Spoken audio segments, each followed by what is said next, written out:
हम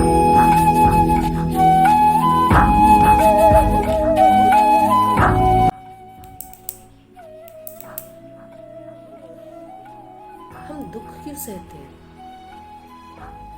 दुख का असली कारण अविद्या है।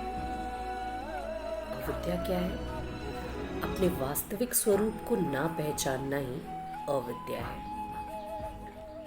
हम ये सोचते हैं कि हम एक शरीर है या मन है या विचार है, मगर हमारे उपनिषद कहते हैं कि हम कोई शरीर या विचार नहीं, बल्कि हम आत्मा हैं।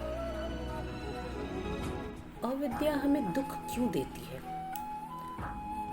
अविद्या हमें हमारे वास्तविक रूप को भुला देती है और इसी से जन्म लेती हैं अहंकार, आसक्ति, मृत्यु का भय, अनंत इच्छाएं, चिंता और असुरक्षा। और हम इसी संसार को अंतिम सत्य मान बैठते हैं। माया एक भ्रम की शक्ति है। माया वह ब्रह्मांडीय शक्ति है जो नाम, रूप, द्वैत, इन सब का संसार रचती है। ये एक स्वप्न की तरह है, जिस स्वप्न में हम खो जाते हैं और भूल ही जाते हैं कि ये एक स्वप्न है और इसे ही सत्य मान बैठते हैं। अविद्या और माया में अंतर क्या है? माया एक झूठे संसार को रचती है और अविद्या हमें उसे अंतिम सत्य मानने पर विवश करती है।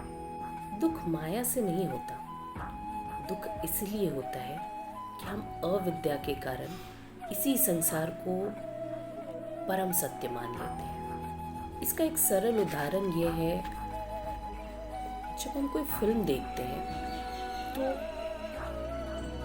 वो फिल्म एक माया है जिसे प्रकाश, ध्वनि, इन सब चीज़ों के ज़रिए इतना खूबसूरत बनाया गया है। लेकिन उस फिल्म को असली जीवन मान लेना यही अविद्या है। और जैसे ही हम भूल जाते हैं कि ये फिल्म एक माया है, तो हमारी भावनाएं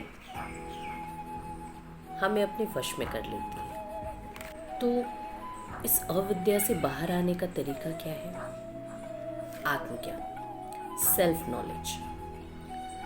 जब हम जान लेते हैं कि मैं ये शरीर नहीं हूँ, मैं ये मन नहीं हूँ, तो हम इस स्वप्न से बाहर आने लगते हैं। ऐसा मानना है कि माया एक मंच है और अविद्या आंखों पे बंधी पट्टी और तुम प्रकाश हो। अविद्या हटते ही भ्रम मिटने लगता है और वहीं से शुरुआत होती है स्वतंत्रता की, वास्तविक स्वतंत्रता की। यदि तुम भय, अहंकार और भ्रम से दूर जाना चाहते हो, तो शुरुआत करो आत्मज्ञान से।